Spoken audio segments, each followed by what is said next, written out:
Եկեք խոսենք դեռահասության խնդիրներից։ Այսօր մեր դեռահասները ապրում են մի իրականության մեջ, որտեղ ամեն ինչ տեսանելի է, բայց իրենք հաճախ անտեսված։ Նրանք ապրում են մի աշխարհում, որտեղ սոցիալական ցանցերը խոստանում են ընդունում, բայց հաճախ տալիս են դատողություններ, ու երբեմն լայքերի ու մեկնաբանությունների տակ թաքնվում են իրական խնդիրներ։ Շատ հաճախ երեխաները, դեռահասները բախվում են հոգեբանական ճնշման, որը աննկատ է մնում ծնողների կամ ուսուցիչների կողմից։ Դեռահասը հարցեր ունի իր ինքնության, արժեքի, իր պատկանելիության վերաբերյալ։ Երբ նա չի ստանում պատասխաններ, սկսում է կասկածել ինքն իրեն, ընկճվում է, մենակ է մնում։ Շատ հաճախ հոգեբանական ճնշման պատճառներ կարող են դառնալ մեր կողմից, մեծահասակների կողմից արված անզգույշ մի խոսք։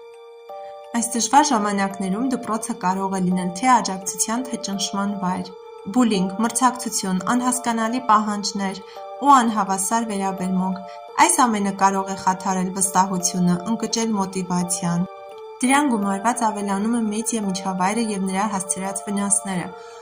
Սոցցանցերը դարձել են այն վայրը, որտեղ դեռահասները փնտրում են ինքնահաստատում կամ ինքնաընդունում, բայց կեղծ իդեալները, մոդելավորված կյանքերը կարող են խեղաթյուրել իրականությունը և բերել ինքնագնահատականի անկման։